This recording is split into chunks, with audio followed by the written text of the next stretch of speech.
moment to stop it. The accumulation of hard shots, especially upstairs, becomes dangerous after a certain number of rounds. I think they were looking to stop it. If it wasn't for the no contest, then you would have Gabriel Rosado losing 5 straight fights. We can't count the BKB because it's not a professional boxing fight. Gabriel Rosado fought a good fight, and what did we learn from David Lemieux is that still there seems to be some issues later on in the fight. Gabriel Rosado was basically fighting with one eye, but the good thing is that left eye that he had surgically repaired, it got swollen, but it didn't split. His eye was swollen bad, but it didn't cut. So, you know, whoever the surgeon was, they did a good job. But see, I said this in my prediction. I never really thought that Gabriel Rosado was a 154-pounder. And then even though Lemieux was a lot, well, he was not, I'm not going to say a lot shorter. He was shorter. He seemed to be a little bit bigger. That's just my opinion. But I'm T-Street Controversy. This is T-Street Controversy Live with Real Combat Media, and I cover boxing. Oh, wait, let me listen to this real quick. Here we see a right hand from Lemieux, right on the button. I'm sure Rosado didn't see it with the swollen eye. Here we see Lemieux following up, combination to the head, left hook.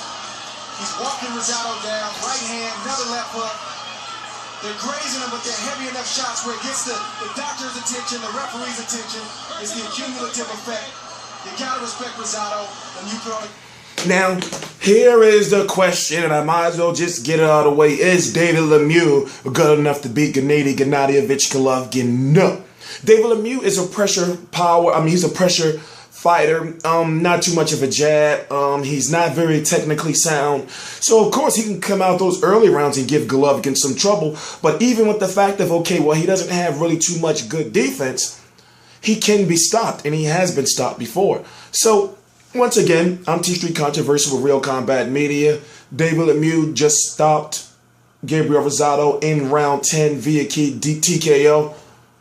Let me see what they're saying. Hold up. Referee Steve Willis calls a halt for contest. The official time, 1 minute 45 seconds. Round number 10. The winner by TKO victory. His record now 33 victories, 31 KOs. See, you look at it like this. Lemieux is considered to be like the boogeyman. You know, every now and then you get one of these fighters like, oh, what they fight him is going to be over.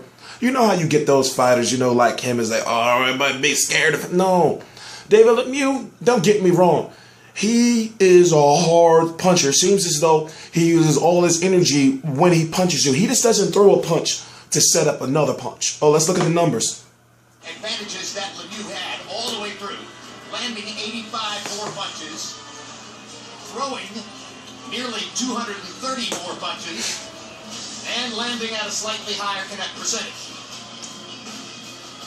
Power shots, 178 out of 377, and those 178 punches, big thunder, both hands. He was loading up on virtually every punch, trying to knock Rosado out. And as a result, Rosado took enormous punishment. And look at the distribution of punches around Rosado's head. Both the left hook and the right cross, constant factors in the fight. Not enough body punches on Lemieux. Only 23 body punches landed in the fight by Rosado. That won't do it, particularly when Lemieux was landing 59 thunderous body shots of his own. Again, both the left hand and the right hand, big factors in those assaults. Let's go to Max Kellerman with the winner.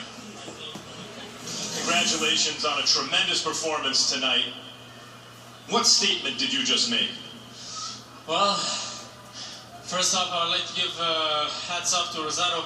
He's one hell of a fighter. He gave me one hell of a night. I had a tremendous preparation for this fight.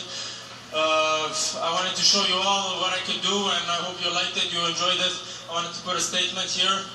Rosado was a lot better than I even thought. Hats off to him, and I hope you enjoyed it. It was very enjoyable. In the 4th round, after you knocked him down, he seemed to test you. And in the past, in your rough spot fights, you didn't always respond very well to that. Tonight, you fought through it. What was the difference? Well, it's an easy answer. The preparation has been way different. My team has been much different. I changed everything, and I know what Rosado wanted to do. He wanted to take me in deep waters. He thought I was going to gas out in the later rounds, but I had said that before the fight, that wouldn't be the case. I would be here prepared for a 12-round fight and explosive from the first round till the 12th round, so that's what I gave y'all. Finally, Triple G, Gennady Golovkin, is widely perceived as the best middleweight in the world, and the middleweight finding the hardest time to get other top middleweights to get in with him. Tonight was largely about seeing if you could emerge as a potential matchup for Triple G. Are you interested in that fight? I'm a 160 middleweight fighter.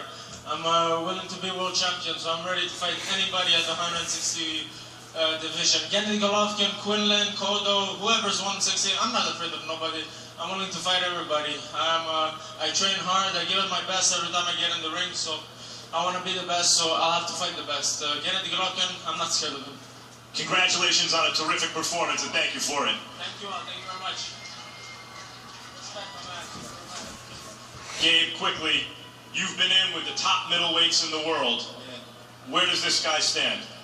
No, he's a good fighter, man. I think it was, what was it, the second round I went down with that punch? Honestly, round 3. It was just difficult seeing. As soon as the eye puffed up, I literally was seeing 3 of them the whole fight. Right now, I can't even see. It's just I was trying to fight. I was trying to counter as best as I could with one eye.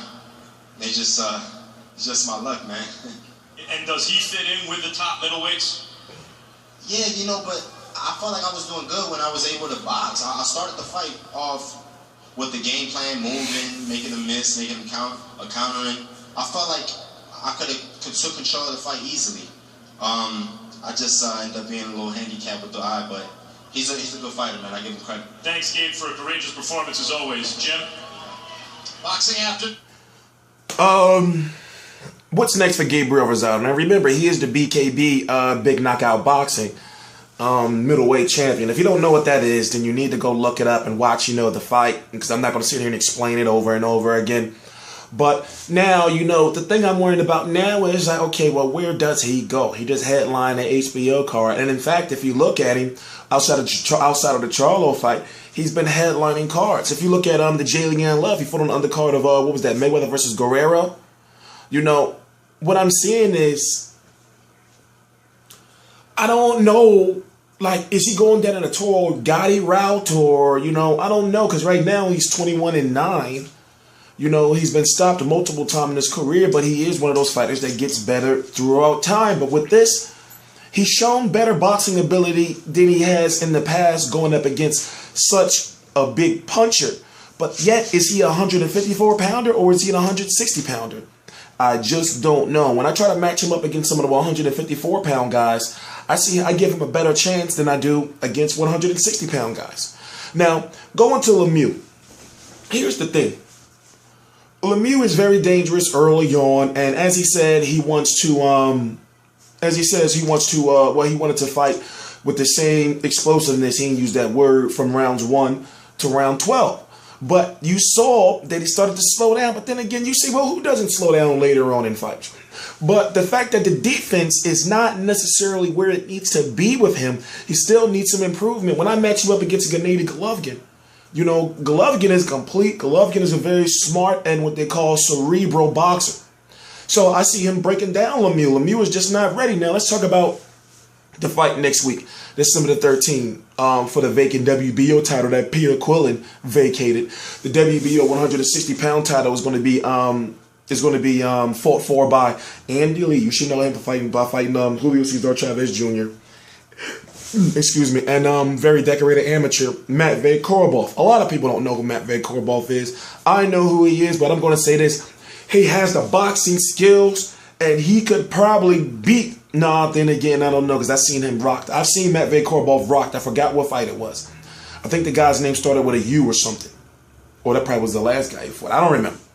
The point I'm trying to make is this. Matvey Korobov is a better boxer than Rosado, and he also has that very good amateur experience. But we won't know, until him and Andy Lee face off, which is next week. Also, you have to think, well, how would Lemieux match up against Andy Lee? Oh, Andy Lee's going down. How will Lemieux match up with a Korobov? We don't know. Then we got to think, okay, HBO obviously right now, you know, Max Kellerman wouldn't have mentioned it if they're not thinking about him. If they're not thinking about Golovkin versus Lemieux later on down the line. The reason why I haven't mentioned the WBC champion Miguel Cotto at 160 pounds is, listen, man, I don't consider him, and I told y'all, it's not hating or none of that shit. I don't consider him to be a real 160-pound fighter or champion.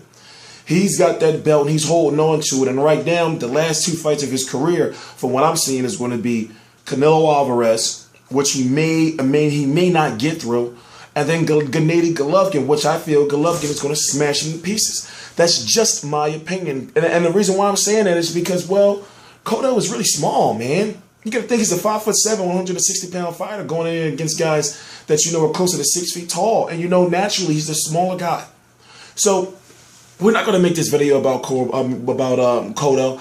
I would like to say that David Lemieux is good, you know, but I still need to see something more, you know, and it's hard to give someone credit, you know, as far as David Lemieux losing to someone and beat someone who's lost now 5 straight fights. Now, I'm not taking out, Rosado is tough, yes, you know, and this fight was basically a showcase for Lemieux, yes, but still, you know, as a boxing fan, I know I may seem a little critical, but I still need to see more. I'm T Street Controversy. This is T Street Controversy Live. Please subscribe. I cover every single major fight live, along with www.realcombatmedia.com. Link is right below. Boxing, mixed martial arts, any type of combat sport news that you need, link is right below. Please subscribe. Please subscribe. Please subscribe. T Street Controversy. T Street Controversy Live. That rhymes.